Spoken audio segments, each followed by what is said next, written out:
Bueno, chicos, bienvenidos a nuestro encuentro el día de hoy. Vamos a iniciar la grabación a partir de este momento.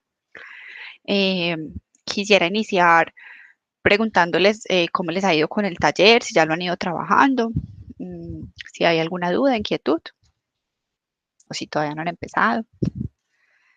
Cuenten a ver cómo van.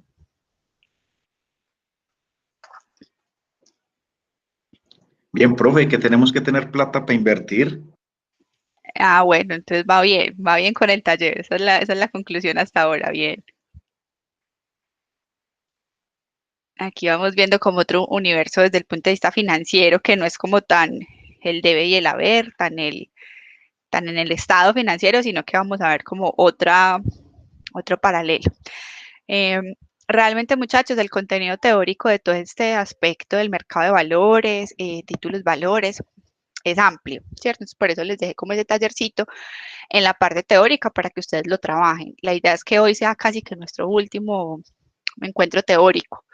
Eh, para empezar como a liquidar eso y a ver, venga, si me pasan un bono, ¿qué hago con el bono? Si tengo alguna vez que enfrentarme a comprar un bono, ¿qué hago con él? Si tengo un bono, porque conseguimos la plata que nos decía David y invertimos, y resulta que me tocó venderlo, ¿cómo sé qué hago con él? ¿Dónde lo vendo? Si tengo una platica, ¿dónde la invierto? Mejor en la bolsa, mejor en el CDT. Yo alguna vez les ponía ese ejercicio y creo que incluso la semana pasada hablamos de eso. Nos ganamos el baloto, ¿qué hacemos con la plata?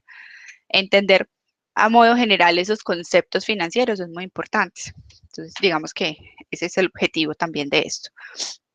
Eh, para complementar el tema que están trabajando, muchachos, en plataforma, les voy a alojar un material didáctico que encontré muy chévere de la bolsa de valores, como para también reforzar los conceptos.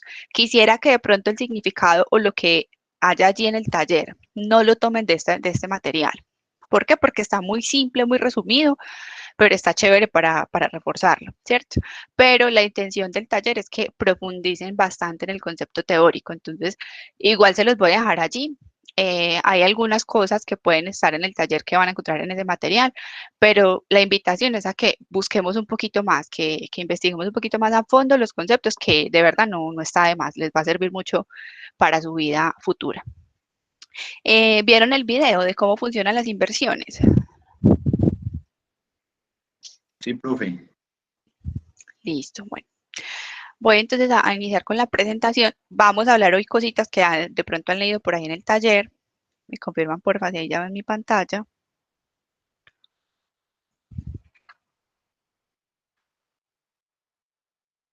Ha reproducido un error mientras compartías pantalla, no me deja. No sé. Ahí ven mi pantalla. No, profe. Qué raro, me dice como que sí, pero me salió un aviso. Esperen, intentémoslo otra vez.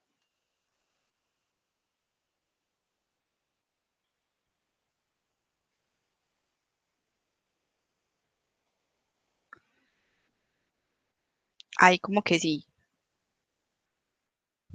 Sí. Listo.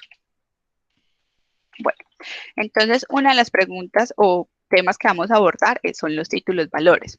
De pronto han escuchado el concepto o quienes ya han de pronto respondido a esa pregunta me pueden ayudar. ¿Qué es un título valor? Lo que ustedes entiendan de título valor.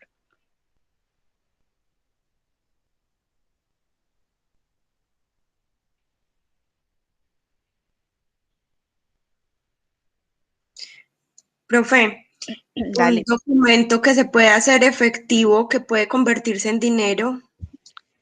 perfecta la definición. Así es. Hay muchos títulos en el mercado, muchísimos. Eh, espérenme que esto se me está bloqueando aquí. Hay muchos tipos de títulos en el mercado. Eh, digamos, la diferencia entre un título u otro es básicamente el objetivo o lo que me permite hacer cada título. Al final, todos tienen ese objetivo que es convertirse en dinero, ¿cierto? Pero con el título no solamente tengo el derecho de cobrar ese dinero, ¿cierto? De convertir ese título, ese documento en dinero, sino que también puedo tener unas obligaciones u otros derechos adicionales a que al final se conviertan en dinero. Entonces, por eso es importante conocer qué tipos de títulos valores hay. Entonces, desde el punto de vista de las finanzas corporativas, los títulos valores se pueden interpretar o entender como un activo. Cuando yo como empresa tengo un título valor, es un activo, es un bien. Y se reconoce, se le dice bien mercantil porque lo podemos comercializar, lo podemos cambiar o renegociar, ¿cierto? Entonces, en este caso es un bien tangible porque en realidad casi todos los títulos entregan un documento físico, una carta, una hoja, un cartón, algo que me dice que yo tengo ese derecho, el derecho a reclamar en algún momento, de acuerdo a las condiciones de ese documento, un dinero, ¿cierto? Eh, Así como ese título me da derechos, hay otra persona que tiene obligaciones y es quien me tiene que pagar el dinero por ese título valor, por ese documento. Entonces, como hay, digamos, dos caras, el beneficiario y el obligado, o eh, digamos el adquiriente y el beneficiario, eso constituye características propias de cualquier otro tipo de mercado. Es decir, desde que haya alguien que compre y alguien que venda, hay un mercado, ¿cierto? Eso es lo que llamamos en ley de la economía como oferta y demanda. Hay alguien que ofrece, en este caso, entrega el título y hay alguien interesado en comprar ese título. Eso se llama oferta y demanda y por eso constituye un mercado. ¿Un mercado de qué? De títulos, valores. Digamos que hay un mercado específico para eso. Eh, Así como vamos al centro, por ejemplo, a comprar, no sé, ropa, vamos a un centro comercial a buscar ropa. En un centro comercial hay varios almacenes que ofrecen ropa y hay personas transeúntes que buscan la ropa, demandan o necesitan ese artículo, ese bien, en ese caso tangible. Lo mismo pasa en el mercado de valores. Hay personas que ofrecen y otras que necesitan. Vamos a ver más adelante un poquito al respecto, pero el hecho de que cualquier título tenga sus dos partes, oferta y demanda, lo considera o lo llama como un mercado. ¿Por qué? Porque lo podemos renegociar y convertir. Entonces, eh, el Código de Comercio en Colombia nos define los títulos valores como documentos necesarios para legitimar el derecho literal y autónomo que en ellos se incorpora. Si ese documento no existe, yo no puedo decir que tengo un derecho. Y quiero ser específica o que veamos literalmente la definición de la ley. Documento. En ninguna parte me dice que es un documento escrito, un documento impreso. Un documento puede ser una foto. Un documento puede ser una hoja. Un documento puede ser una carta. Un documento puede ser un cuadro. No me define qué es un documento, simplemente me dice, los títulos valores son documentos necesarios para legitimar el ejercicio del derecho. Quiere decir que todo tipo de documento que en él incorpore unos derechos y yo lo posea, tengo un título valor.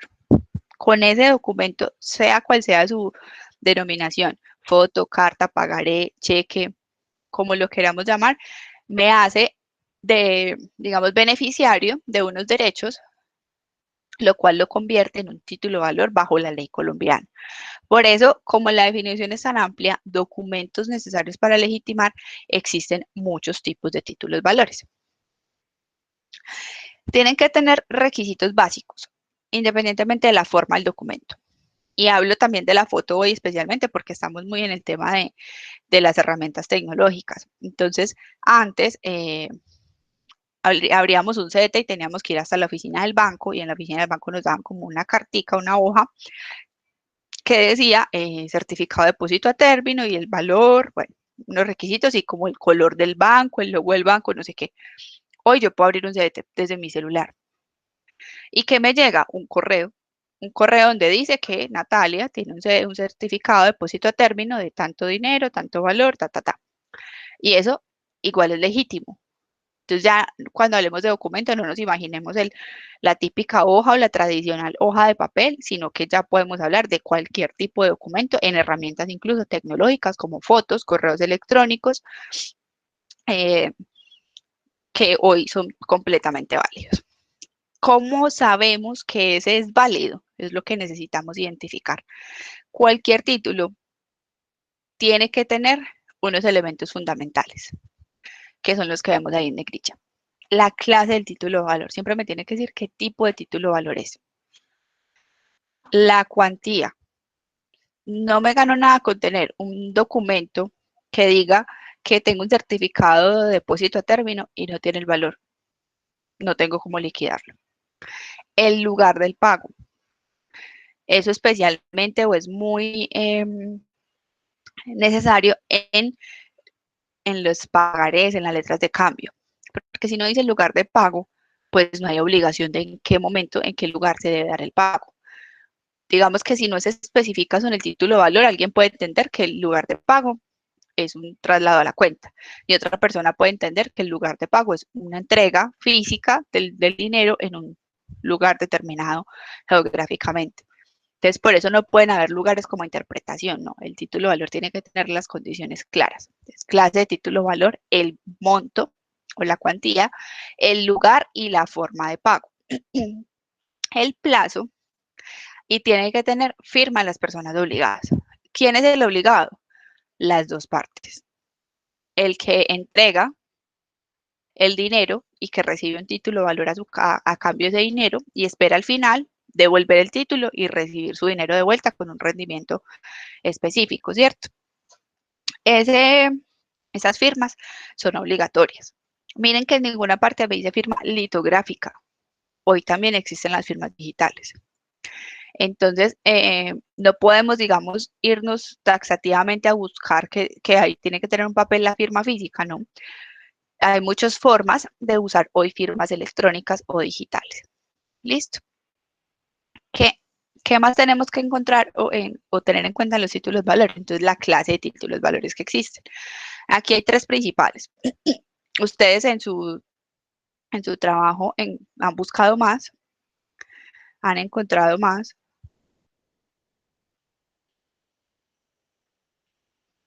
pero aquí tenemos los principales. Tenemos entonces los títulos de contenido crediticio. ¿Qué quiere decir eso? Que transcriben una obligación, es un crédito. Es un crédito de una u otra manera representado en ese documento cambiario. Entonces tenemos las letras de cambio. ¿Cuándo se firma una letra de cambio? Cuando yo de pronto le presto a alguien, entonces la letra es, dentro de un mes, Natalia se obliga a pagar a David 1.000.000 de pesos en la ciudad de Pereira el día, bueno, ya dije que un mes, listo, y firman las dos partes. ¿Por qué? Porque me prestó ese dinero y a cambio yo le firmé la letra de cambio para volverle a devolver, valga la redundancia, su 1.000.000 de pesos al final del periodo. El pagaré. No sé si alguno de ustedes tiene tarjeta de crédito o crédito educativo, bueno, cualquier tipo de crédito. Siempre el banco nos hace firmar un pagaré. En blanco. Siempre lo hacen firmar en blanco. Ese no tiene valores. ¿Por qué? Porque cuando lo van a cobrar es que le ponen el valor. ¿Cuánto me debe usted? Normalmente el pagaré tiene una condición también jurídica y es que tiene que ir acompañado de una carta de instrucciones. Y esa carta de instrucciones es cómo van a llenar el pagaré en el momento en que tengan que cobrarlo, volverlo efectivo. El cheque. Ustedes por un cheque van al banco y reciben, entregan el cheque y reciben dinero. El cheque es un crédito, digamos, a la mano. Usted simplemente va, cobra el cheque y tiene su dinero. Los bonos, hay varios tipos de bono y aquí, muchachos, les recomiendo que sean bastante curiosos en su investigación en el taller porque lo vamos a usar mucho y vamos a trabajar mucho de bonos. Entonces hay muchos tipos de bono. Aquí hay los dos más comunes, el bono y el bono prenda. El bono también es una forma de crédito donde, digamos, yo le entrego a una persona un recurso, esa persona me entrega un bono y el bono al final, el bono tiene unas condiciones de pago, donde reconoce si me pagan los intereses durante el periodo que esté vigente el bono o si al final, cuando se venza el plazo para cobrarlo, y si además de eso hay algún recurso, digamos, prendado. Puede que yo le esté dando un bono o que una empresa digamos, qué sé yo, pongamos Nutresa, Colombina, vamos a poner Colombina. Colombina saca bonos al mercado porque necesita que le presten dinero. Entonces saca bonos. Supongamos bonos de 20 millones de pesos, entonces compramos un bono de Colombina. Eso no quiere decir que seamos accionistas de Colombina. Le presté 20 millones a Colombina. Por eso el título o la característica del bono es que es de carácter crediticio. Entonces yo saqué mis 20 millones y se los entregué a Colombina y el Colombina me entregó un bono, un documento que se llama bono y dice que en 6 meses, no sé, me va a devolver esos 20 millones más un interés X. Si es bono prenda, la diferencia es que aparte del interés, tiene la garantía de que si por alguna razón Colombina quiebra o no tiene con qué pagarme, me entrega una de las máquinas, uno de los carros, uno de los camiones, bueno, algo de sus bienes muebles o inmuebles los endoso a mi nombre con ese bono. Esto es muy normal o funciona similar a una hipoteca. Cuando a usted le hacen un préstamo sobre hipoteca, a usted le hacen firmar el pagaré, ¿cierto? Y prendan su casa, hipotecan el bien. O en el caso de vehículos también funciona. Prendan, registran ante el Registro Nacional de Automotores que el vehículo no solamente es suyo, sino que también puede ser del acreedor en caso de que usted no pague. Entonces funciona. Digamos que la diferencia es esa, que aparte de la garantía del documento, por el riesgo quizás de liquidez o de lo que pueda pasar, hay una garantía mobiliaria de por medio. Y las facturas también son un título de crédito, cuando son facturas a crédito. Miren que todos de alguna forma hemos visto una factura de venta. ¿Cuál es la diferencia? Que cuando es a crédito y a mí me entregan la mercancía, me dicen que tengo 30 días para pagarlo. Y se llegó el día 31 y no he pagado. Se llegó el día 60 y no he pagado.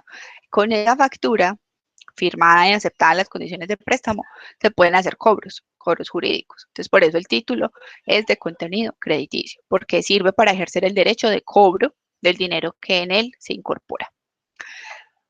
Título representativo de mercancías. Está el certificado de depósito. Aquí es donde también conocemos los típicos CDTs, pero en este caso, el certificado de depósito representado en mercancía es cuando usted entrega una mercancía, esto se refiere a mercancías en consignación. Esto es común en tipo de compañías que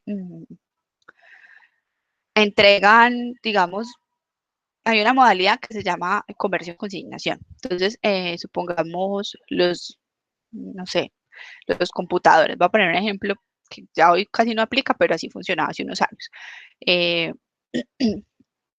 Digamos que en mi local tengo exhibido 20 computadores, pero los 20 computadores no son míos, son de mi proveedor. Yo los estoy exhibiendo en mi local y le voy a pagar a mi proveedor únicamente los que yo logre vender. ¿Qué significa el certificado de depósito? Que si yo no los vendo, se los tengo que devolver a mi proveedor y seguramente me va a cobrar un interés, ¿cierto? No es gratis que me va a dejar su mercancía aquí un tiempo, pero él al final no va a recuperar dinero, sino que va a recuperar lo que me trajo y me dejó aquí para exhibición. En el ejemplo de los computadores. Funciona parecido con la carta aporte y conocimiento de embarque. Esto funciona más que todo en las empresas que importan o exportan.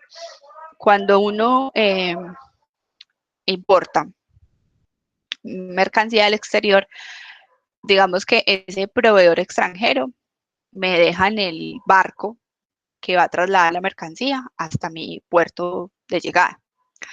Dejó depositada ya la mercancía. ¿Con qué puedo yo reclamarle si la mercancía no me llegó, si llegó averiada o lo que haya sido parte de la negociación con este documento? Carta aporte y conocimiento de embarque. Yo sé que me lo despachó, ¿cierto? Y yo hasta ahora, digamos que ya le pagué porque me tocó pagar anticipado. Con ese certificado, él me está diciendo que ya me entregó la mercancía, pero yo no la he recibido a conformidad. Entonces, mientras no suceda que yo reciba en mis instalaciones a conformidad, yo todavía no tengo la mercancía, tengo un título que representa una mercancía, tengo una carta aporte o conocimiento de embarque. Cuando llegue la mercancía, pues ya no tendrá validez ese título y eso seguramente lo dice el documento, que es válido durante tanto tiempo, que es lo que dure el traslado de mercancías o tal fecha se vence porque ya en ese momento tuvo que haber llegado la mercancía, o cuando haya ya un certificado de entrega, pues dejará de ser válido ese documento, ese título valor. Tiene varias condiciones, entonces es importante que le vayan pegando un check a cada uno. Y hay títulos valores que muestran o me entregan participación. ¿Qué significa participación? Me dan propiedad. ¿Como cuáles? Como las acciones. Cuando yo tengo una hoja que dice que yo soy accionista o que tengo 1, 2, 3, 100, 2000 acciones de una compañía, quiere decir que yo soy dueño. Yo participo en esa sociedad. Esas acciones también se negocian en el mercado de valores. Si uno necesita, por ejemplo, Ecopetrol es el típico ejemplo. Hace unos años, pongámosle unos 10 años, Ecopetrol salió a vender acciones al público en general. Entonces vendía acciones, si no me falla la memoria, como de 3 millones en adelante. Entonces alguien podía comprar, simplemente consignaba, vamos a ponerle al Banco Popular y consignaba 3 millones de pesos. Ecopetrol a cambio le entregaba un documento donde decía que usted era accionista de Ecopetrol. No quiere decir que usted tenga derechos a votar, a tomar decisiones. ¿Por qué? Porque hay muchos tipos de acciones. Entonces, cada uno de estos títulos que yo le he dado de ejemplo se dividen en otro tipo de condiciones. Digamos que hay varios tipos de acciones, hay varios tipos de bono, hay varios tipos de factura, hay varios tipos de pagaré, varios tipos de certificado de depósito. Hay varios tipos. Entonces, las acciones me hacen dueño, me hacen participar de una compañía, pero también puede que no me den derecho a algo. Y hay acciones como las que se llaman derechos de acciones preferentes sin derecho a voto. Yo puedo recibir dividendos porque pues las acciones me dan derecho a que si soy accionista tengo derecho a repartir las utilidades, ¿cierto? Pero no tengo derecho a opinar. La junta directiva o los otros accionistas que sí tienen derecho a opinar toman las decisiones. Yo, digamos que acato o me resigno a las decisiones que tomen los otros accionistas. Como habrán otras acciones que sí son con derecho a voto. Habrán otras acciones que no son preferentes. Es decir, que cuando llegue el momento de repartir utilidades, le van a repartir únicamente a los preferentes. Si queda para los demás, si no, se van a reinvertir. Bueno, depende de muchas cosas. Entonces, donde necesito, muchachos, que hagan mucho énfasis en las acciones y en el tipo de acciones, que es una de las preguntas del taller, pero de verdad como una investigación bien consciente y bien chévere de qué tipos de acciones hay, cómo se negocian en la bolsa, qué tengo que hacer. Bueno, bastante énfasis en ese tema y en los bonos, que es lo que vamos, digamos, a practicar acá porque son los más comunes. El pagaré, pues todos lo conocemos, el cheque también, entonces, pues digamos que no vamos a enfrascarnos mucho en mostrar un ejemplo de pagaré un cheque. Pero bonos son, digamos que son poco comunes, entonces hay que conocerlos, y las acciones, cómo funcionan en el mercado de valores. ¿Listo? Los títulos valores, de acuerdo a cómo se negocian, tienen 3 tipos de clasificación. Entonces hay títulos valores nominativos, es decir, que tienen que estar inscritos en un registro, tienen que estar inscritos ante alguna entidad regulada, donde va a decir que solamente la persona que está en ese registro es la poseedora legal y jurídica de ese título valor. No quiere decir que porque Natalia tiene hoy el documento es la dueña legal. El nominativo quiere decir que en ese título valor dice que Natalia es la dueña. Pero supongamos que Juan es el que tiene el título y el título dice Natalia. Miren que ahí como que no cuadra. Entonces, cuando dice nominativo es porque dentro del título valor dice el nombre del poseedor legal y ese registro, ese mismo nombre está ante el Registro Nacional de Valores o de Títulos Valores. No todos los títulos son nominativos. ¿Cuáles son nominativos? Por ejemplo, las acciones. Las acciones sí tienen que ser registradas ante el Registro Nacional de Títulos Valores o el Mercado de Valores con la persona, digamos, legal y jurídicamente propietaria de ese título, de la acción. Hay otros títulos valores que son a la orden, es decir, dice páguese a la orden de y puede que haya un nombre ahí en el documento. El ejemplo más común de ese es el cheque. El cheque siempre dice, páguese a la orden de, digamos que dice Natalia, pero al banco no va a ir Natalia, porque no puede, porque no quiere, porque le entregó el cheque a otra persona. Esa otra persona puede ir a cobrar el cheque. ¿Con qué o bajo qué condición?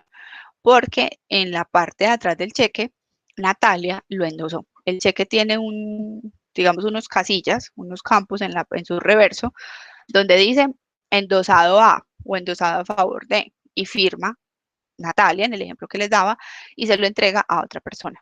Esa nueva persona es la nueva dueña de ese título valor. En este caso, ¿cómo se hizo esa transferencia del título?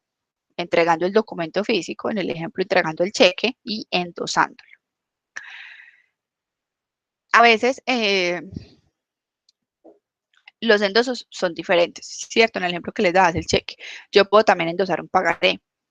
El pagaré también se puede endosar, solo que necesita aceptación de la otra parte. No es como, yo no quiero pagar este pagaré, entonces voy a buscar quien lo pague por mí y simplemente se lo entrego a alguien que quiere pagarlo por mí.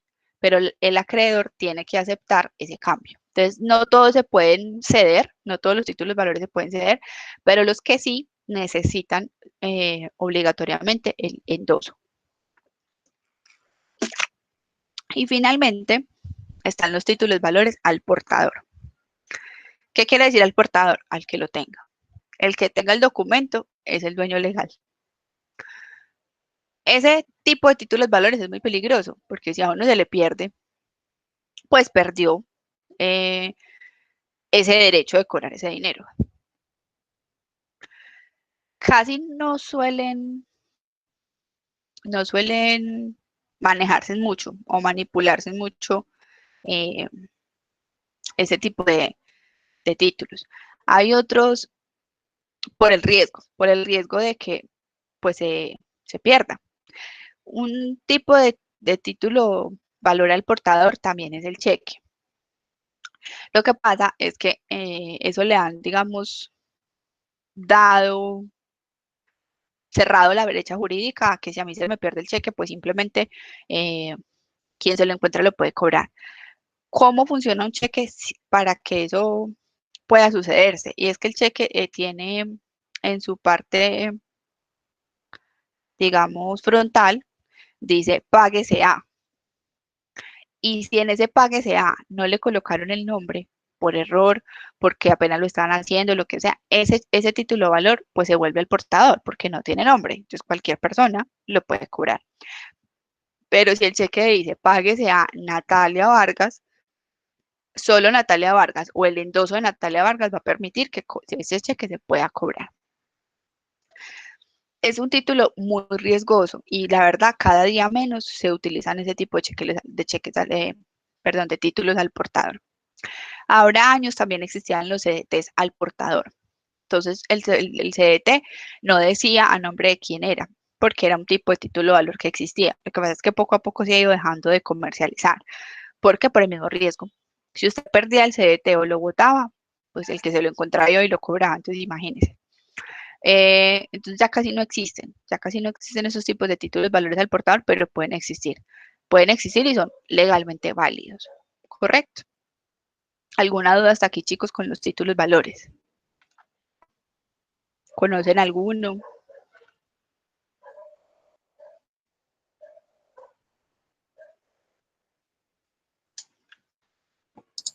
No, profe, de pronto lo de las letras de cambio, que también son título de valor, tengo entendido que también tienen como una vigencia, a pesar de que diga, bueno, listo, le firmo esta letra y usted debe responderme, pero también tienen una vigencia. Todos los títulos de valores tienen una vigencia, especialmente, digamos, la que es por las buenas, entre comillas. Supongamos que nosotros somos los que prestamos el dinero y entonces le prestamos el dinero a, a una persona y le hacemos firmar una letra de cambio. En esa letra de cambio decimos que esa persona me va a devolver a mí el dinero en, pongámosle, un año. Y se llegó el año. Entonces yo voy con la letra y le digo, mire, es que usted aquí se comprometió a pagarme 1.000.000 de pesos el día de hoy, vengo por mi plata. La persona no quiere pagar. no paga, no paga y no quiere pagar. Le he cobrado varias veces, ya pasó un mes, ya pasaron 2, pasaron 3. Entonces, no me quiere pagar. Como yo no tengo garantías, digamos, de prenda, no tengo otras cosas que recuperar diferentes al dinero, porque es lo que dice la letra, la letra de cambio, que él me va a entregar es plata, ¿cierto? Y no me la quiere entregar. Entonces yo con ese título valor puedo hacer un proceso ejecutivo. Puedo ir a través de un abogado, a un juzgado y decir, vea, es que este señor, yo le presté la plata, él me firmó, se comprometió y ahora no me quiere pagar. Entonces el juzgado, eh, digamos que hace el proceso de cobro legal, hace el proceso de cobro de acuerdo a las condiciones que hay en la ley. Entonces, de pronto esa vigencia a la que te refieres es, la primera es la que siempre tienen todos los títulos valores. Y la segunda es cuánto tiempo tengo para que jurídicamente o a través del juzgado pueda recuperar ese dinero. Sí, profe, ese tipo de préstamos que se hacen con letras firmadas, si la gente a veces se confía que porque, no, yo tengo una letra, pero ellas tienen una caducidad y creo que es después de 3 años, 2 años que ya pierden vigencia. Son 5 años. Yo tengo 5 años para iniciar el proceso de cobro ejecutivo con cualquier título valor, con los pagarés, con los bonos, eh, con el pagar el bono, con un cheque. Tengo 5 años para cobrar, digamos, jurídicamente ese bien. O sea, 5 años después de que se vencía. Entonces, en el ejemplo, yo le he prestado la plata al señor a un año, en un año no me fui, no me quiso pagar, a los 3 meses nada. Yo tengo 5 años después de que se vencía para que jurídicamente pueda recuperar ese dinero. Por eso son títulos cambiarios, títulos valores de carácter crediticio. Yo tengo 5 años. Y después de los 5 años hay una prescripción adicional. Hay un plazo de 10 años, digamos que es lo que abarca el proceso jurídico.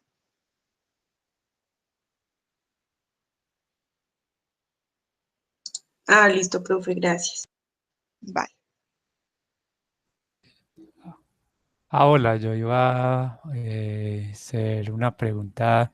Es que el cheque, cuando alguien cancela algo con cheque, eh, en el banco, pues es como ya no se utiliza casi mucho esa figura, porque en el banco se demora mucho en, en aceptar pues el cheque, pues en verificarlo.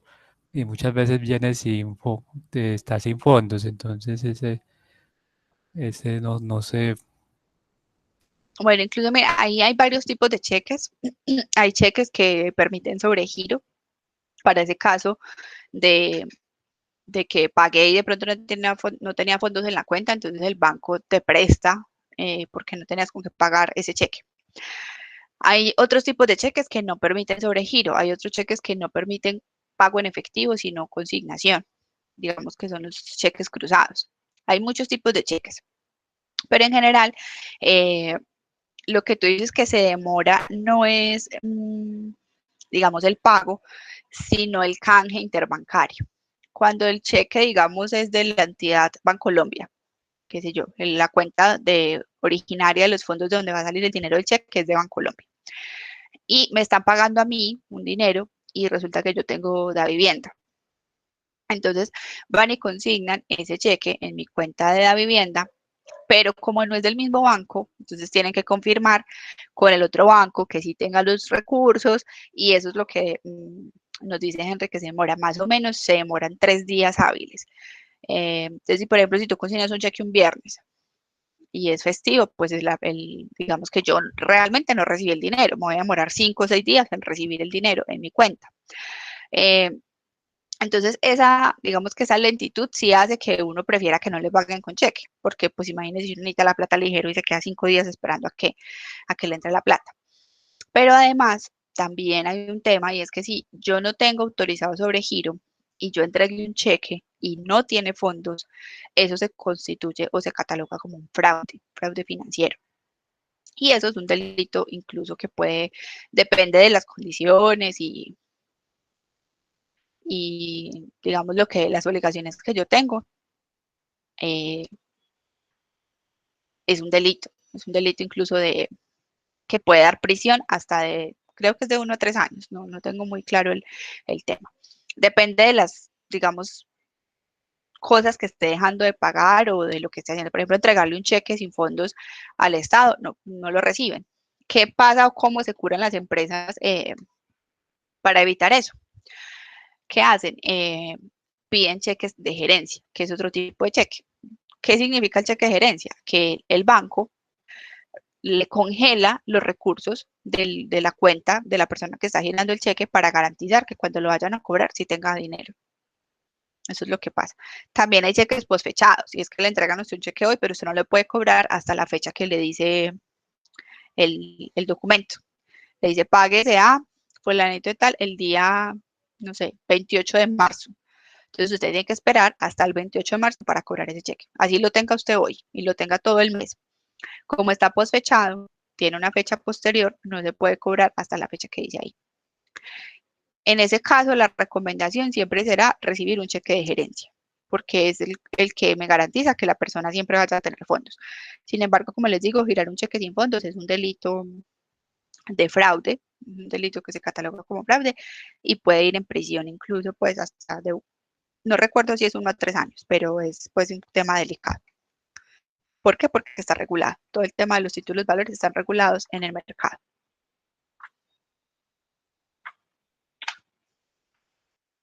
Bueno, vamos entonces a hablar un poquito de los bonos. Les voy a dar una breve introducción. ¿Cómo funcionan los bonos? Los bonos, como son de contenido crediticio, son un compromiso de pago. Normalmente, o los bonos más comunes son los bonos del Estado.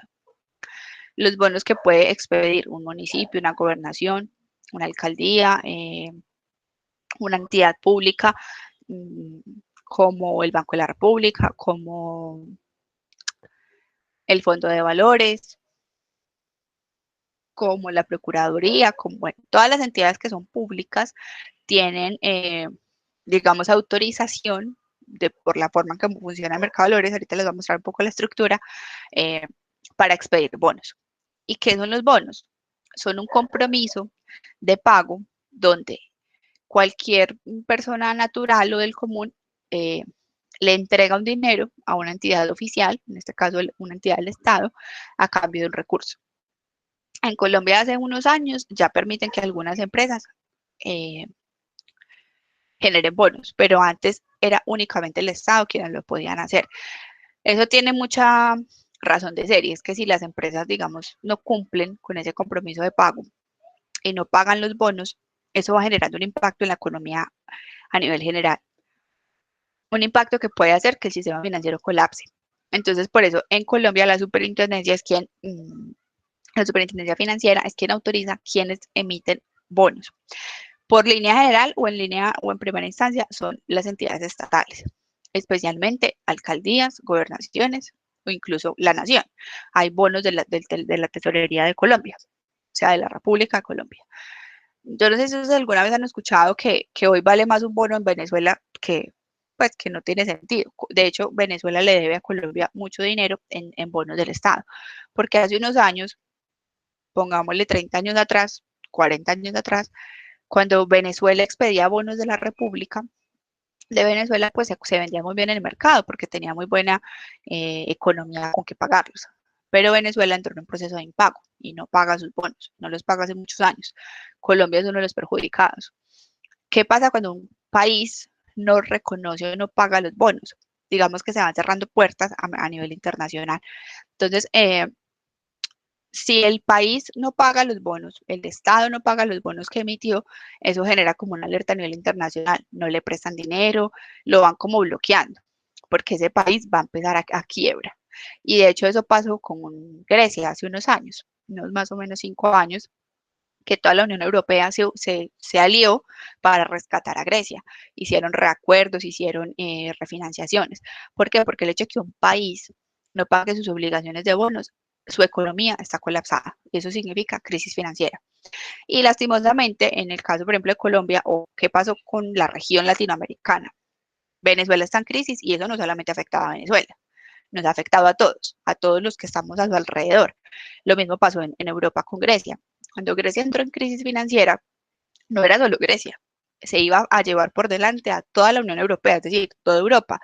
¿Qué hicieron todos los demás países? Venga, no, saquemos a Grecia del problema, vamos a hacer acuerdos de pago, vamos a refinanciar para que no nos quebremos todos, que es más o menos lo que está pasando en Latinoamérica, y por eso también hoy seguimos siendo de los países tercermundistas, porque hay muchos países de esta región que están en crisis financiera y no permiten que los otros avancen, de una u otra manera nos impacta. Nosotros de frente hemos tenido impacto por la crisis venezolana, no solo por el dinero que nos dejaron de pagar, sino porque la migración nos golpeó de frente. Somos el país que más migrantes venezolanos tiene en el mundo. Entonces, el riesgo de que un país no pague tiene un impacto impresionante en la economía, no solo de ese país, sino de toda la región. Entonces, digamos que la probabilidad de que un país, un estado, no pague los bonos es más bien baja. Entonces, uno siempre quisiera comprar bonos del estado porque son seguros, porque son de una u otra manera garantizados. Eso no quiere decir que no vayan a fallar. Puede que sí. En Colombia, o particularmente Colombia, ha sido tradicionalmente muy buena paga, muy cumplido con los bonos y con las obligaciones que tiene. No solo con las personas nacionales, sino con extranjeros que han comprado bonos en Colombia. Entonces, los bonos son un préstamo que le hacen las personas al Estado, al gobierno, a la alcaldía, a la nación, y generalmente son montos altos. O sea, no estamos hablando que hay un bono de 10 millones, no. Los bonos generalmente de la nación o de este tipo de bonos son de valores muy representativos.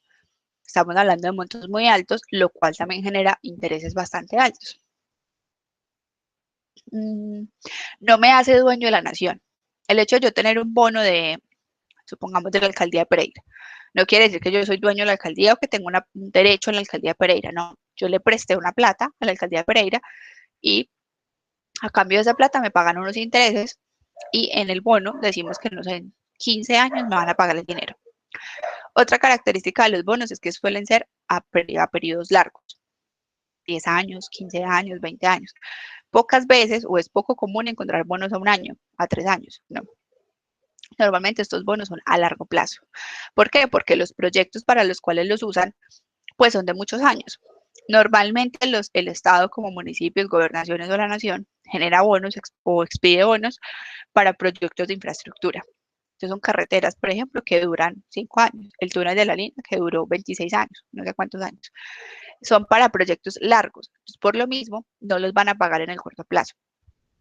¿Quiénes compran entonces realmente los bonos del gobierno? Los bancos, fondos internacionales monetarios, bancos internacionales u otros países. Son los bonos más comunes. Sin embargo, si como empresa tengo el recurso para comprar un bono del Estado, lo puedo hacer. No hay, digamos, prohibición desde que tengamos ese recurso. Las acciones, por el contrario, sí me dan participación, sí soy dueño del porcentaje que estoy comprando en estas acciones. Normalmente se manejan por número de acciones. Entonces yo puedo comprar una acción, 2 acciones, 100 acciones, 3.000 acciones. Y eso al final es un porcentaje o muy chiquito o muy grande de la empresa donde yo esté comprando esas acciones. Si yo compro 100 acciones en una compañía que tiene 20.000 acciones, pues seguramente 100 sobre 20.000 es un porcentaje muy chiquitico. Pero si yo compro 100 acciones en una compañía que tiene 200 acciones, pues soy dueño de la mitad. Miren que es proporcional, va a depender del número, digamos, del tamaño de la empresa, y eso me hace dueño de un porcentaje que representa ese título de valor. Si solo compré una acción, pues soy dueño del 0.000001 de esa empresa. Pero si compré, en el ejemplo, 100 acciones sobre 200 que tienen, yo soy dueño del 50% de esa empresa. Las acciones más comunes se dividen en 2, acciones ordinarias y acciones preferentes. Las acciones ordinarias me dan derecho a ser el dueño de la empresa eternamente, a perpetuidad. ¿Y qué me dan? Me dan el derecho de recibir las utilidades cuando hay asamblea, cuando hay cierre de año y se reparten las las utilidades, lo que quedó, pues yo tengo el derecho por tener una acción ordinaria a recibir ese dinero. Pero también tengo derecho a asistir a la asamblea. Tengo derecho a presentar proyectos, a preguntar por qué se hicieron las cosas. Digamos que puedo inmiscuirme más en los asuntos administrativos y financieros de las empresas. Hay acciones preferentes que en realidad le dan un derecho extra sobre los que tienen acciones ordinarias, pero es en el tema de, no sé, por ejemplo, que mi voto vale por 2. Puede ser una acción preferente. Ese es el derecho extra que me dan a las acciones ordinarias. Porque cuando estén repartiendo dividendos, me van a pagar dentro de los 10 primeros accionistas. Los otros acciones ordinarias tendrán que esperar a que vaya habiendo flujo para pagarles. Depende, no hay como un tipo de derecho exclusivo. Hay muchos tipos de preferencias en las acciones. ¿Cómo lo voy a saber yo? Cuando mi acción me dice cuál es esa preferencia. Otra característica de las preferencias, hablamos del voto, hablamos de los dividendos, es convertir esos dividendos en acciones. Entonces, supongamos que se acabó el primer año y yo fui el inversionista de Ecopetrol, en el ejemplo que les di ahorita de las acciones. Yo compré una acción preferente cuyo beneficio era que las utilidades se convertían en acciones. Entonces, se llegó el momento de repartir dividendos y me tocaron, no sé, 100 millones de pesos. A mí no me van a entregar esos 100 millones de pesos. A mí me van a hacer accionista o voy a comprar con esos 100 millones acciones de la empresa. Puede ser otro tipo de preferencia. Hay muchos tipos de preferencia. Depende de la negociación, depende del acuerdo. Pero son comunes, son bastante comunes este tipo de acciones. Bueno, antes de continuar con el mercado de valores, ¿alguna duda hasta aquí?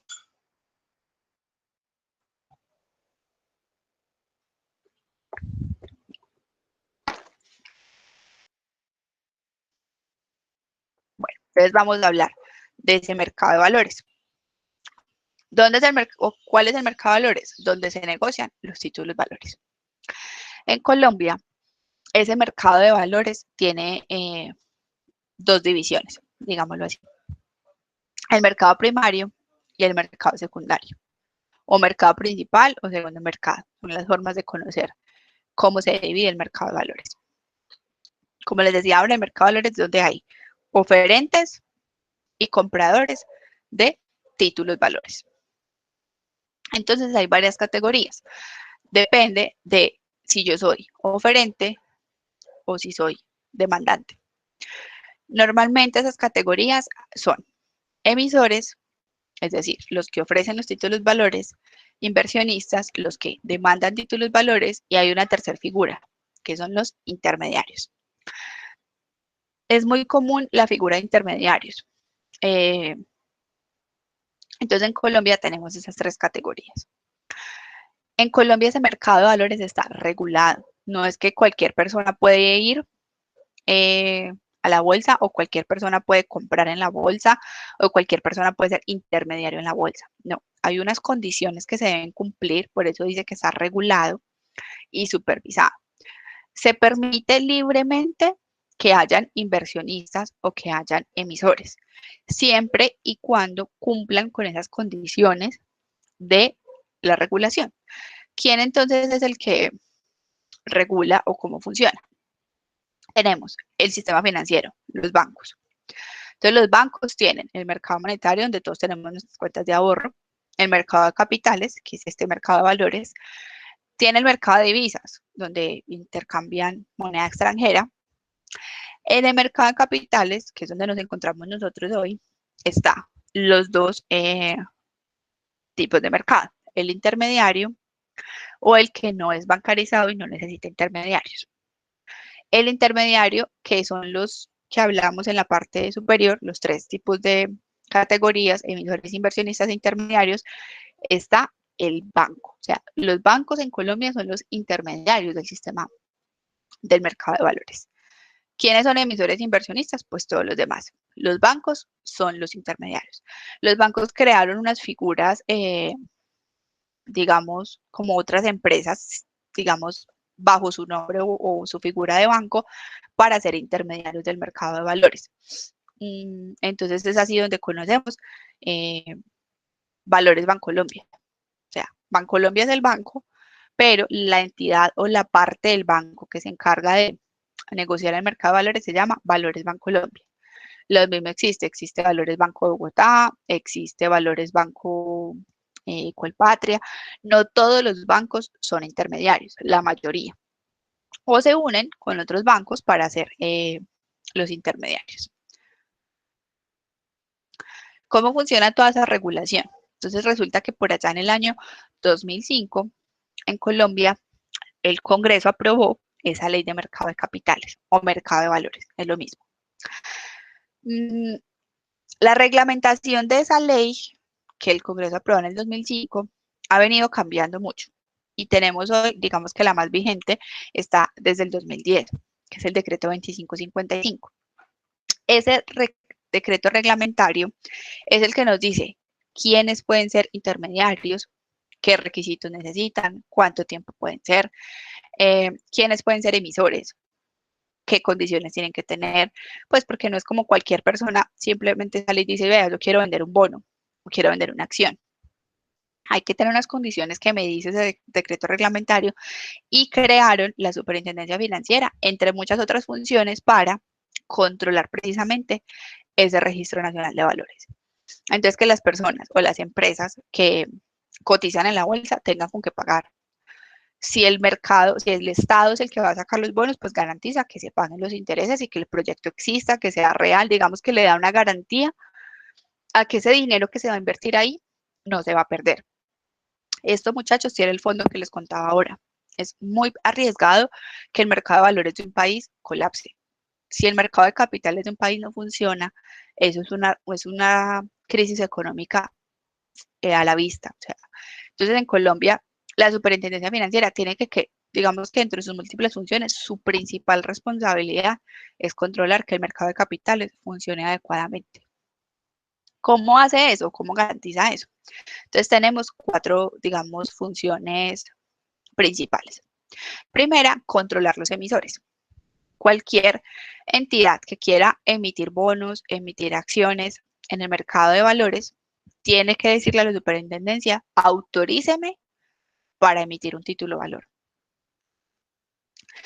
Entonces uno lo puede hacer una sola vez porque solamente esta vez necesité dinero, entonces abro bonos o abro acciones y lo voy a hacer una única vez o lo hago de manera concurrente. Depende de, digamos, mi necesidad. Si es concurrente o si es exclusivo, pues la Superintendencia Financiera me va a pedir unos requisitos y ciertos montos.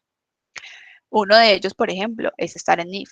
Las empresas no pueden estar en otro tipo de contabilidad para estar en la bolsa de valores. De hecho, si están en la bolsa de valores, tienen que llevar NIF plenas, se constituyen en grupo 1. ¿Por qué? Porque hay que llevar una contabilidad mucho más organizada, mucho más exacta.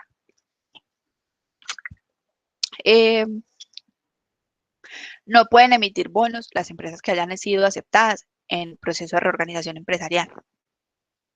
Imagínense en una empresa, por ejemplo, Tostado, que hace poco entró en el proceso de reorganización. Tostado es esta empresa de café, que tiene varias como cafeterías de bajo costo. Entró en proceso de reorganización. Imaginen Tostado, que sabemos que está en proceso de reorganización, emitiendo bonos o vendiendo acciones. Pues eso como que no tiene sentido, ¿cierto? Ellos necesitan plata, pero si van a buscar el mercado de valores con el riesgo que tienen de quebrar, pues eso como que va a ser casi que una quiebra. O tendría que pasar algo de muy buen manejo y de muy buena estructuración financiera para que no pase. Entonces, ¿qué hace la superintendencia? Controlar que eso no vaya a pasar. ¿Qué otra función tiene? Expedir las reglas contables para que esas entidades puedan garantizar estar en el mercado de valores y cumplir. Entonces, ahí es donde ustedes de pronto han escuchado que hay empresas vigiladas por la Superintendencia Financiera. Entonces le tienen que entregar a la Superintendencia unos informes trimestrales, semestrales, anuales, depende de, digamos, de lo que en ese momento esté buscando la Superintendencia Y con esa supervisión o con esa regulación garantiza que esas empresas no vayan a quebrar, no estén pasando por malos manejos, no estén, digamos, tapando información, fingiendo que hay un buen futuro financiero para la compañía y resulta que no es así. Entonces, no solamente los controla al momento de entrar, sino que durante todo el tiempo que están en el mercado de valores los vigila con esos informes periódicos, les pide cuentas. Listo. ¿Qué otra cosa hace dentro de sus funciones la superintendencia? Expedir reglamentación de acuerdo, expedir, perdón, circulares de acuerdo con la reglamentación del ministerio. La superintendencia es una entidad adscrita al Ministerio de Hacienda y Crédito Público. Eso casi que depende del ministro directamente. En este caso, el ministro de Hacienda. ¿Y qué circulares puede sacar la superintendencia? Que alguien que no estaba vigilado lo va a empezar a vigilar porque le está llamando la atención. Alguien que de pronto no estaba prestando plata, empezó a prestar. No en el mercado de valores, porque no lo ha autorizado, pero empezó por allá. De hecho, por esas circulares de vigilancia y de inspección que tiene que ver con la última función, fue que cayó hace unos años las tales pirámides. Yo creo que todos escuchamos esa noticia en Colombia, ¿cierto?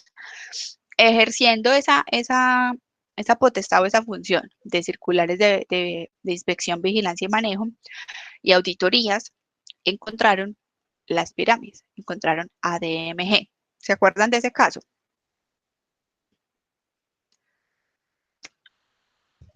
Sí, profe.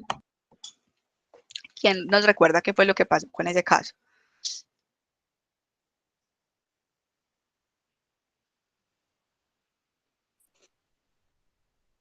Pues la captación de dinero, profe. Que ellos estaban captando dinero totalmente. sin autorización de la superintendencia. Profe, pero mucha gente entonces ganó al inicio, ¿qué? Ah, bueno, pero ahí sí no me voy a detener, porque eso es un tema muy polémico, ¿cierto? Lo cierto del caso es que no era, digamos, legal, porque no estaba reglamentado de acuerdo a esto que les estoy mostrando. La captación, ellos estaban haciendo de una u otra manera mercado de capitales. Le estaban entregando a las personas un título que no está reglamentado dentro de los que tenemos, donde le decían que más o menos si traía como otras personas que ahorraran, no sé qué, les iban a dar unos recursos, bueno, más o menos así funcionaba. Pero eso nunca lo utilizó la superintendencia.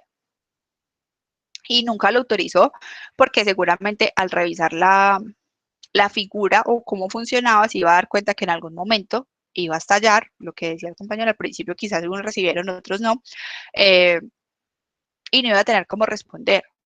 Y de hecho, miren que eso ocasionó una crisis financiera en el país, porque fueron muchas las personas estafadas con el tema de DMG. ¿Dónde se fueron esos recursos? ¿Dónde están los recursos que ellos captaron? Siendo, no sé cuántos años han pasado de eso, por ahí unos 10 años, todavía no se han recuperado, todavía no se saben dónde están. Y esta persona, este proceso ni siquiera ha terminado, esta persona sigue en la cárcel, pero no ha respondido.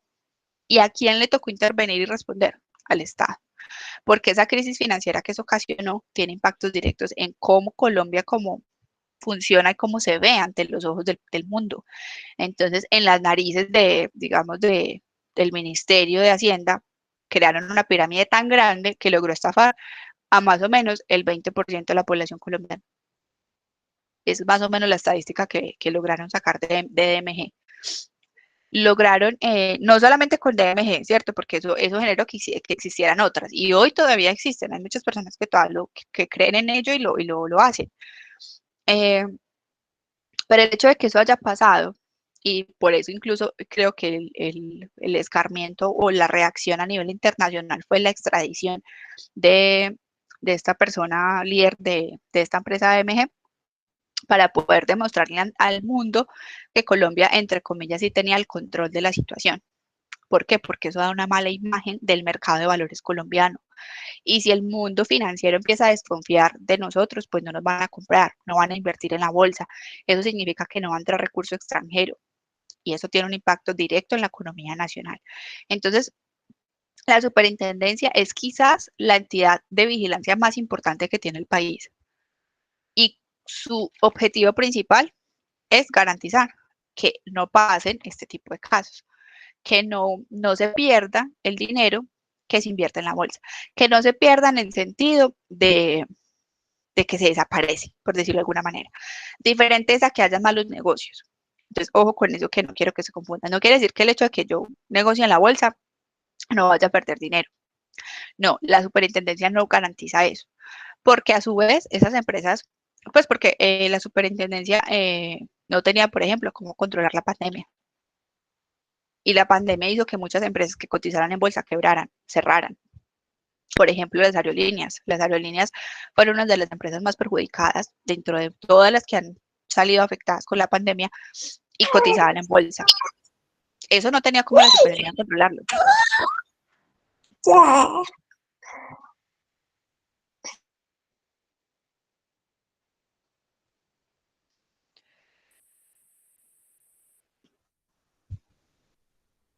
¿Listo? No significa que no se vaya a perder, porque la superintendencia no lo hace, digamos, no es responsable de las decisiones de inversión que en la bolsa se tomen. ¿Qué garantiza o qué trata de garantizar? Que las personas o los emisores de la bolsa tengan los recursos con que responder. Pero no significa que no puedan fallar, es diferente. Miren que todo esto lo que hemos hablado es que ellos están controlando los emisores, pero las decisiones de nosotros como inversionistas no las vigilan.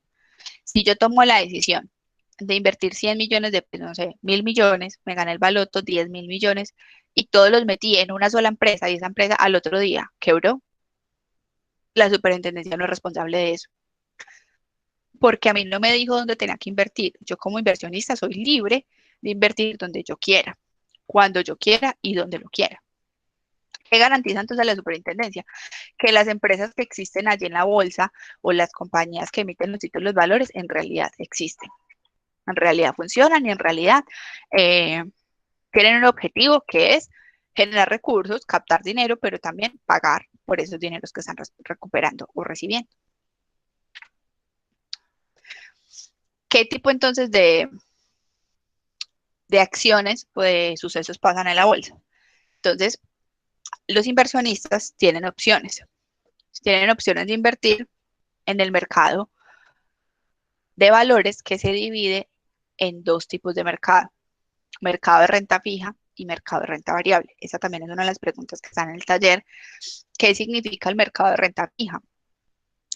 Como su nombre lo dice, van a la fija, entre comillas. No significa que no haya riesgo, solo que su rentabilidad siempre será la misma y se sabe desde el inicio del título. Cuando yo compro un bono renta fija y me garantizan una rentabilidad del 1%, sé que al final del bono me van a pagar el 1%. El ejemplo más común de la renta fija son los CDTs, que son una rentabilidad entre comillas bajita, pero garantizada. Todo lo demás que no es garantizado se considera renta variable. Las acciones. Hoy la acción puede estar generando utilidades de, no sé, vamos a darle que 100.000 pesos por acción. Mañana puede que sean 120 y pasado mañana 10.000. ¿Por qué? Porque no depende de la entidad que emite el título, depende del comportamiento del mercado. El mercado de valores es susceptible por muchas razones. El de Colombia quizás no tanto, porque el mercado de valores de Colombia es más bien pequeño. Pero si ustedes de pronto escuchan la Bolsa de Nueva York, la Bolsa de Londres, cuando estaba Trump de presidente, por ejemplo, y Trump se sentó a hablar con el presidente de Rusia, con Putin, el día que hablaron, la Bolsa de Valores se estabilizó, porque digamos que hubo un mensaje al mercado de que iba a dejar de haber una guerra entre esos dos países. Luego, cuando habló con el de China, se calmó. Pero cuando empezó a pelear Trump con el presidente de China, o de Corea, ya no recuerdo, de China, sí, se veía venir una guerra comercial. De hecho, se vio que que Huawei está un poco vetado en Estados Unidos. Bueno, hay una guerra comercial bastante importante que quizás hoy vaya bajando un poco la temperatura, pero en ese momento, cuando se avecinó esa guerra de cerrar las fronteras a China, con la pandemia incluso también que Trump cerró las fronteras a los chinos, no solo Trump, sino el mundo, el mercado de valores, ahí mismo, pum, cayó, colapsó. Muchas empresas del año pasado, por todo el tema de la pandemia, no solamente por los cierres, sino por toda la incertidumbre que había, que no se sabía qué iba a pasar, colapsaron. ¿Qué significó entonces la renta variable? Que no hubo renta. Que no hubo renta ni bajita, ni poquita, ni nada, simplemente no hubo.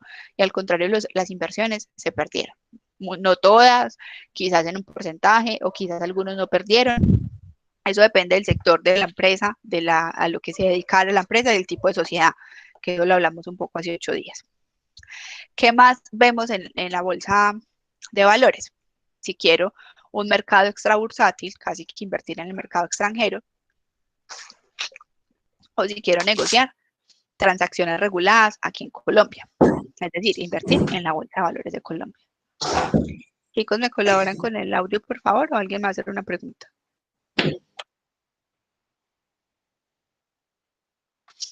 Gracias. ¿Cuál es otra forma de clasificar dónde sucede el mercado de valores? ¿En qué momento se da la adquisición? Entonces, ahí es donde se divide el mercado de valores, el mercado primario o mercado secundario. Si es la primera vez que voy a comprar un título de valor, la primera vez que se va a ofrecer una acción, eso se llama mercado primario. Esta empresa nunca antes había vendido acciones, salió por primera vez a venderlas. Ese es el mercado primario. El mercado secundario es cuando yo ya tengo una acción y necesito revenderla a alguien. Es como las reventas. Lo mismo pasa con los bonos. Cuando el Estado es la primera vez que va a emitir un bono y yo lo compro en esa primera oferta, ese es el mercado primario. Pero si hoy yo ya tengo el bono y necesito comprarlo, o necesito, perdón, revenderlo, eso no lo negocio en el mercado primario, lo negocio en el mercado secundario, donde ya hay inversionistas que saben que hay títulos emitidos, que saben que ya hay títulos circulando y que quieren comprar. Entonces ahí yo puedo salir a ofrecer el título que yo ya tengo. ¿Qué va a pasar? Que en el mercado secundario no me van a pagar lo mismo que en el primario. Entonces, el ejemplo típico. Hoy compré un bono al Estado. Le compré un bono de, no sé, 1.000 millones de pesos. Ese bono se vence en 30 años. Yo lo compré hoy, invertí la plata y cada año me van a pagar mi rentabilidad. Pero resulta que en el año 10 yo necesito la plata. No puedo esperar otros 20 a recibir ese dinero. No voy a perder, ¿cierto? ¿Qué hago? Busco a alguien que sí esté dispuesto a esperar esos 20 años que faltan y me entregue el dinero. Pero ¿qué va a pasar? Que ese alguien no me va a pagar a mí lo mismo que me hubieran pagado si espero los 20 años que faltan. Por eso se llama mercado secundario, porque es una renegociación de los títulos que ya existen o que están en circulación. Y eso es lo que vamos a ver ya la próxima semana, empezar a liquidar. Entonces, si yo compré ese bono a 1.000 millones, si espero los 30 años, me van a pagar los 1.000 millones más los intereses. Pero el hecho de tener que venderlo 20 años antes, seguramente quien me lo va a comprar no me va a pagar lo mismo. ¿Por qué? Porque esa persona sí va a tener que esperar esos 20 años que faltan. Eso tiene un castigo financiero. Recordemos el dinero a través del tiempo. No es lo mismo 1.000 millones hoy a 1.000 millones dentro de 30 años. ¿Correcto? Y tenemos entonces el mercado principal y el mercado secundario, donde están los inversionistas individuales, es decir, cada persona, cada uno de nosotros que tiene el dinero y simplemente va y conoce cómo funciona el mercado, entonces puede invertir. O los mercados secundarios o segundo mercado, donde están los intermediarios. Entonces, yo no tengo ni idea de bolsa, no tengo ni idea de cómo funcionan los bonos, yo no sé cuáles son las acciones, no tengo ni idea cuál acción está prometiendo más, cuál es la que lleva las mejores rentabilidades en los últimos años, cuál tiene menos riesgo de quiebra, bueno, no tengo ni idea de nada de eso. Entonces, ¿qué hago? Busco un intermediario un inversionista profesional que se dedicaron a esto, que estudiaron esto. De hecho, hay una especialización, muchachos, que se llama mercado de valores y son los comisionistas de bolsa, que ellos día y noche están pendientes de lo que pasa en la bolsa. Entonces, día y noche saben si la empresa X tiene acciones, si tiene rentabilidad, si le está yendo bien, si la empresa Y le está yendo no tan bien, si por allí la gente está vendiendo los bonos o las acciones de esas empresas. Tienen todo el panorama completo. Ellos son los intermediarios. Yo puedo entonces entrar a la bolsa de manera directa o a través de inversionistas profesionales o lo que llamamos intermediarios. La mayoría de intermediarios, como les mostré hace 2 diapositivas, son a través de los bancos. Los bancos son los que se encargan de esa profesionalización, de dedicar exclusivamente una parte de su área o de su empresa a ese tema. Entonces, en resumen, el mercado de valores tiene emisores, inversionistas e intermediarios, que son los integrantes. En el mercado de valores se negocian bonos, acciones, pagarés. Aquí vemos, por ejemplo, metales o piedras preciosas, porque incluso en el mercado de valores se negocia oro. Ustedes no sé si vieron por ahí una noticia que empezaron a negociar bonos de agua. Esto salió como la semana pasada, que en la bolsa de valores de Nueva York empezaron a negociar agua futura, porque ya se empieza a ver también un tema ecológico y se supone hay mucha expectativa o incertidumbre porque dentro de 50 años más o menos vamos a tener escasez. Entonces empiezan a negociar el agua, empiezan a negociar divisas, el dólar, que es lo que más conocemos que se cotiza. ¿Qué pasa también en el mercado de valores? Esos títulos que se negocian tienen una calificación. ¿Quién se la da? El mercado. Hay unas calificadoras de riesgo que estudian lo que pasa en el mercado y califican, digamos, como una escala, un semáforo. Verde, hágale, arranquemos. Amarillo, empiece a frenar, que ahí está pasando algo. Y rojo, deténgase, por ahí no pase. Más o menos así funciona la calificación. Entonces hay varios tipos de calificaciones que son la AAA, que es la más conocida o la mejor, la que todos quisiéramos invertir en títulos AAA, y es que el riesgo es muy bajito. Ese sería el semáforo verde. Todo lo que tenga calificación AAA, hágale. Hágale, pero sabemos que eso es un riesgo, que no está nada escrito y que puede que tengamos problemas a futuro porque en el mercado de valores no hay nada escrito. Hoy hay un comportamiento, mañana hay otro. Eso es muy importante saberlo. Hay unas acciones triple B, que es como hágale con su avena, frene que se está acercando al peligro. Eso es un posible riesgo. Títulos que se califican en triple B pueden pasar un momento a A o a triple A o volver a bajar o incluso pasar a riesgo alto, pasar a rojo, triple C. Y esas son las inversiones que son muy riesgosas, que casi que usted va a perder. Pero ¿qué pasa? Esas triple C son la rentabilidad más alta. Recordemos que hay perfiles de inversionistas. El triple A será ese inversionista moderado, conservador, que no se va a arriesgar y que va a pagar, va a aceptar por esa inversión una rentabilidad bajita con tal de no arriesgar mucho.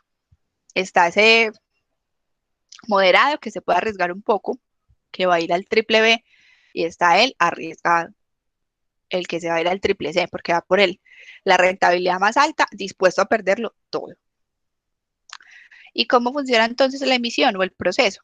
Se tienen que inscribir de la superintendencia, pedir la autorización y hacer todo el proceso de emisión hasta que la superintendencia diga, listo, pueden invertir.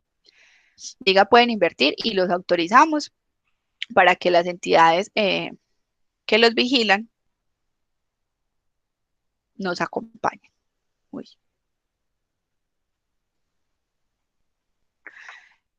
Vamos a ver, muchachos, entonces les voy a compartir aquí en, en el chat un videito corto de cómo funciona, digamos un resumen de cómo funciona el mercado de valores para que lo veamos, por favor, y me cuenten si tienen alguna duda.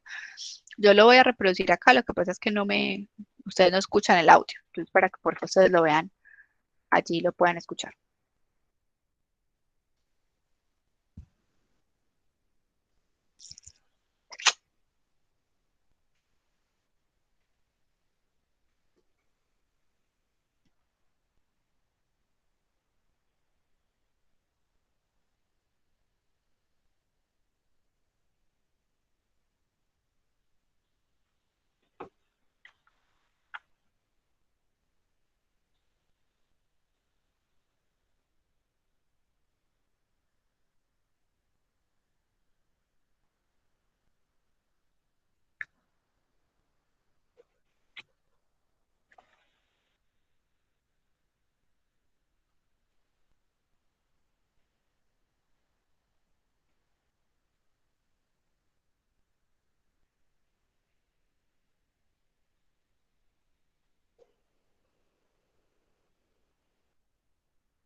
Terminan ahí de ver el video, chicos.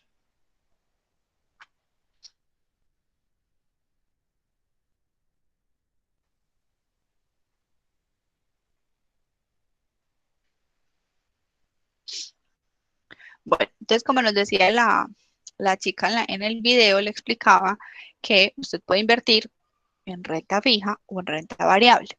Entonces, eh, para finalizar el día de hoy, vamos entonces a hablar un poquito de qué es la renta fija. Ahorita les decía que es inversiones que pactan una tasa de interés desde el inicio. Cuando se está suscribiendo el contrato del título valor, eh, se fija de una vez la tasa de interés. ¿Cuál va a ser la tasa de retorno de esa inversión? Y en ese momento, esos títulos, por ser de renta fija, se consideran menos riesgosos. Y recordemos que el riesgo es proporcional con la tasa de la rentabilidad. Quiere decir que la tasa de la rentabilidad va a ser bajita.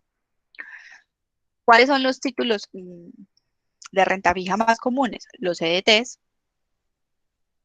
algunos bonos incluyen este tipo de renta fija, y los TES, títulos de deuda con el gobierno, especialmente pues los bonos del gobierno. Hay personas que en el mercado secundario van y venden esos bonos o esos títulos valores de renta fija. Ahí ese carácter de renta fija pues pierde peso, porque el hecho de que vaya al mercado secundario a revender, me arriesgo a lo que me den, ¿cierto? Ahí ya no va a ser renta fija, ya ahí no van a garantizar la tasa que pacté con el título. Quiere decir que la renta fija es fija, sí y solo sí. Yo espero hasta el vencimiento de la inversión. Si decido revender ese título valor antes, ya no voy a tener una renta fija. Me expongo a la tasa de ese mercado secundario. Ahora, renta variable. Pues como su nombre lo indica, la tasa de rentabilidad o la tasa de interés no la sé. Nunca la voy a saber al inicio de suscribir el título valor. Va a depender de lo que suceda en ese mercado de valores. Estos son más riesgosos. Quiere decir que tengo una tasa de rentabilidad más alta, pero también asumo el riesgo de que no sé si voy a tener ganancia o si voy a tener pérdidas y cuál va a ser el valor de las pérdidas. Este tipo de títulos de renta variable son las acciones, son las más comunes. El riesgo que existe lo tenemos que tener en cuenta antes de tomar la decisión. Yo quiero hacer inversiones en renta fija o quiero hacer inversiones en renta variable, y si estoy dispuesto a asumir los riesgos que cada tipo de rentabilidad me genera.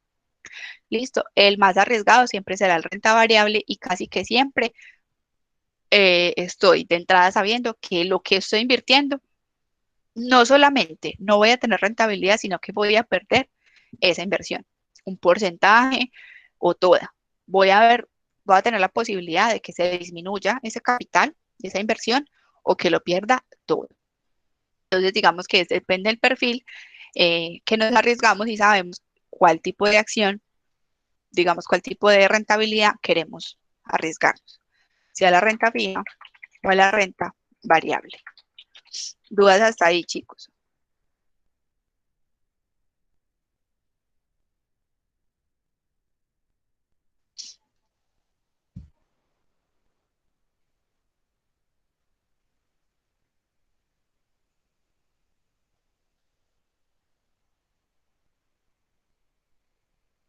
Valentina Castaño. Sí, presente. Bueno. Yurani Duque. Presente. Lady García. Presente, profe. Sebastián Gómez.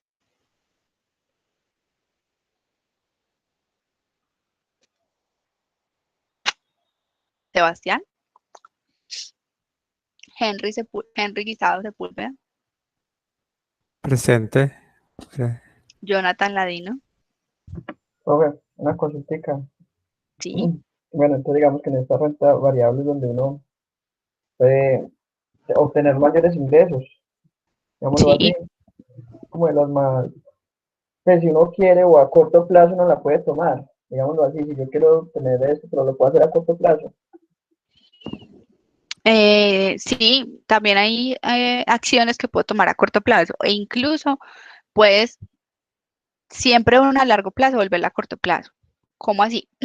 Supongamos que compras una acción eh, que no se vence, esas acciones son de carácter permanente y yo en 3 meses la quiero revender, siempre va a existir el mercado secundario donde la puedas revender y simplemente ganaste la rentabilidad o las utilidades de esos 3 meses que duró tu inversión.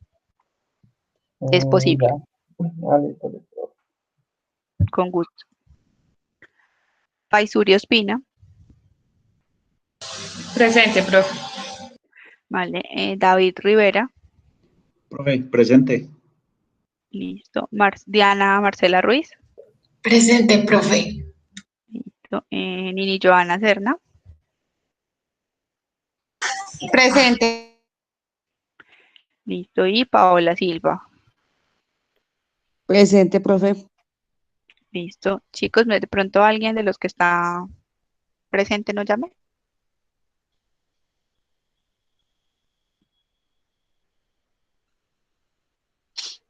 Listo, chicos. Entonces, recuerden el taller que tenemos hasta la próxima semana y nos vemos entonces el próximo sábado, por aquí otra vez, por el mismo link. Listo, profe, gracias. Listo, profe, gracias. Gracias, profe. Gracias. Listo, profe, gracias. Gracias. Feliz tarde.